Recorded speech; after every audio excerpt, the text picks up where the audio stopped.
네, 그리스 사태 해결을 위한 유로존 정상들의 협상이 난항을 겪고 있습니다.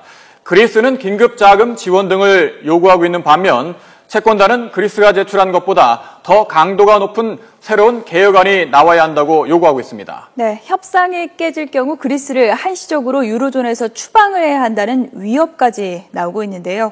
박성호 YTN 경제전문기자와 함께 점검해 보도록 하겠습니다. 네, 안녕하세요. 네. 자, 그리스 사태, 그러니까 유로존 이탈이냐 아니냐 결정짓는 중요한 회의가 열렸는데 네. 유로존 정상들이 어젯밤부터 모여서 회의를 열었는데 네. 결론이 났습니까? 아직까지 결론이 안 났습니다. 그러니까 우리 시각으로 어젯밤 11시에 네. 유로화를 쓰는 19개 국가 정상들이 모여서 회의를 시작했는데 네. 지금까지 안 끝났으니까 12시간이 넘어가네요. 넘어가는데 이제 그 이전에 일렀던 유로존 재무장관들이 만나서 네. 회의를 해서 어떤 결론을 가지고 여기다 회부를 한 겁니다. 예. 그거를 놓고 지금 얘기를 하는데 진통이 이만저만이 아닌 모양입니다. 네, 예. 하나둘 좀 짚어봐야 될 것 같은데 재무장관들이 만나서 얘기해서 만든 안은 어떤 내용이 핵심입니까? 그게 지금 정확히 무엇이다 그렇고 공개가 되지는 않았습니다. 예. 되지는 않았지만 일부 언론이나 또는 요새 뭘 하냐면요. 그 협상 당사자들이 예. 트위터를 통해 가지고 엄청나게 여론전을 편다고 합니다. 그래서 예. 그 협상 참석했던 사람들이 그 보면 핵심은 그겁니다. 그리스는 지난번에 개혁안을 마련해서 자국의 의회도 통과했고 사실은 그게 재정 적자를 더 줄이겠다는 내용인데 한 60% 정도 강화를 시킨 겁니다. 예. 그거를 해서 의회가 통과시켜서 유로존 재무장관 갔다 왔는데 유로존 재무장관에서 뭐라고 그랬냐면 의견이 갈립니다. 이 정도로 충분하냐? 아니다. 그래서 결국은 조건부로 합의를 해주자. 이런 내용입니다. 예. 근데 조건부 합의가 뭐겠습니까? 결국은 지금 유럽 정상회담에서는 뭐냐면 필요 없다. 더 강하게 해야 된다. 더 강도 높은 구조 개혁을 해야 된다. 그래서 15일까지 아예 그리스 의회를 다 통과하는 새로운 개혁안을 마련해 와라. 그래야 3차 구제금융을 주든 말든 협상을 할 수가 있다. 이러한 초강경 입장이 나온 겁니다. 예. 나머지 유로존 정상들이 한마디로 그리스를 믿을 수 없다. 그러니까 좀 더 강화된 내용을 갖고 와라. 그렇습니다. 뭐 이런 말이군요. 예. 그런데 만약에 협상이 잘 타결되지 않는다면 그리스가 최악의 상황이겠습니다만은 이 유로존에서 한시적으로 탈퇴하는 방안까지 거론되지 않았습니까? 그리스는 탈퇴할 마음이 전혀 없습니다. 그리스 국민들도 없습니다. 그리고 근데 누가 그런 얘기냐? 네. 최대 채권국인 독일이 안 되면 그리스를 아예 한시적으로 한 5년 정도 잠시 추방시켰다가 그 뒤에 다시 뭐 좋아지면 들어온다든지 이런 안을 독일이 냈고요. 여기에 프랑스는 절대로 아니다. 이렇게 얘기를 했고요. 미국도 여기서 또 많이 관여를 하고 있습니다. 미국은 독일에 대해서 너무 가혹한 거 아니냐. 좀 남아있게 해봐라. 이런 식으로 압력을 넣고 있죠.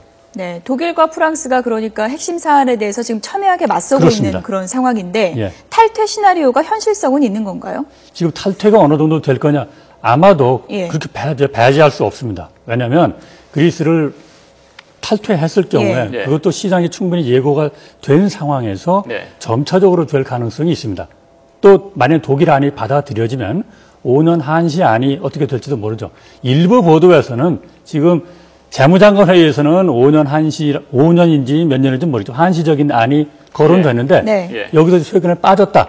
지금 협상 과정 그런 일부 보도가 있지만 제가 출연 직전까지 보니까 공식으로 확인된 보도는 아직까지 나오지 않았습니다. 유동적이란 말씀인데. 그렇습니다. 자, 그렇단 말이죠. 그리스가 얼마나 사정이 어렵길래 지금 이렇게 사태가 이루어지고 있는지 악화되고 있는지 궁금한데 내부적으로는 지금 보면은 뭐 국민투표를 해서 뭐 거부를 했습니다만 긴축안을 거부했지 않습니까? 하지만 국민들은 생활이 어려우니까 이게 빨리 해결돼야 된다. 이런 목소리가 높아지고 있다고요. 우선 은행이 지금 문을 닫은 지가 2주 가까이 됩니다. 그래서 다만 ATM에서 현금 인출기에서 하루에 한 60유로 정도 그 정도만 꺼낼 수 있습니다. 그래서 긴급 자금이 지원되지 않으면 그리스 은행들은 조만간 며칠 내로 파산을 할 수가 있습니다. 지금 그건 굉장히 다급한 상황이죠. 그리고 또 20일에 봤자 며칠 안 남았잖아요.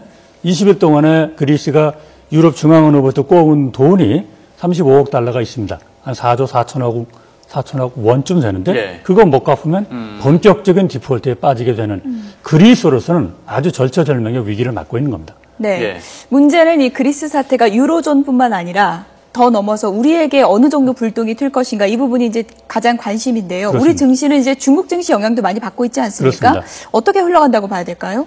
그러니까 그리스가 그 자체만 보면은 뭐 유로존 내에서 경제 규모가 한 2% 정도밖에 안 되고 세계 전체로 해봤자 0.5밖에 안 됩니다. 그래서 그 규모는 별게 아니지만 거기가 잘못되면 금융이라는 게 전염 효과가 많기 때문에 그 자금은 빼가고 그러는 건데 우리 시장을 우선 채권과 주식으로 보면 채권 시장이 최근에 한 4, 5일 정도 거래일 기준으로 한 2조 원, 2조 몇 천억이 빠졌습니다. 그래서 이 외국인 비중이 그럼 한 5.8%로 줄었죠. 외국인이 우리나라의 국채나 이런 걸 가지고 있는 비중이 상당히 줄었는데 채권 시장에서 돈이 많이 빠져나갔는데 이게 꼭 그리스 때문에 본격으로 이탈되는 거냐 그거는 좀 판단을 할 때 며칠 더 걸립니다. 걸리지만 그런 현상이고요. 주식 시장에서도 외국인들이 지난 한 10일 이후에 8일부터 계속해서 보니까 2조 한 4천억 정도 빼갔거든요. 그러니까 지금 조짐은 나타나고 있는 겁니다. 금융시장에. 우리가 지금 대단히 충격을 받거나 그런 건 아닌데 그리스 사태 하나만 놓고 볼 때도 어떤 조짐은 감지가 되고 있다. 이런 상황입니다. 예, 그렇군요. 아무래도 글로벌 시장이 불안하면 신흥국 같은 곳에서 자금을 빼서 안정된 시장으로 보내는 게 일반적인 뭐 투자자들의 그러니까 지금 환율이 원달러 환율 어떻게 됐지 제가 들어올 때 체크는 못했지만은 시작할 때 보니까 달러가 자꾸 강세가 지금 앵커께서 말씀하신 안전자산 달러가 좀 강해지니까 우리 원화 환율이 좀 올라가고 그랬습니다. 자, 우리 정부는 지금 어떻게 대응을 하고 있습니까? 그래서 오늘 아침에 금융위원회 중심으로 모니터링을 강화하겠다. 점검 회의를 했습니다. 이거는 꼭 그리스뿐만 아니고 중국 지난 이틀 동안 급등을 했습니다만 아직까지 안심할 단계는 아니기 때문에 우선 당장 크게 밀려오진 않지만 그 가능성은 크다라고 보고 모니터링을 아주 면밀히 하겠다라는 말을 했습니다. 지금 뭐 유로존 정상회의가 진통을 겪고 있는데 어떤 해법을 찾을지 지켜봐야 될 것 같습니다. 박성호 YTN 경제전문기자였습니다. 고맙습니다. 고맙습니다.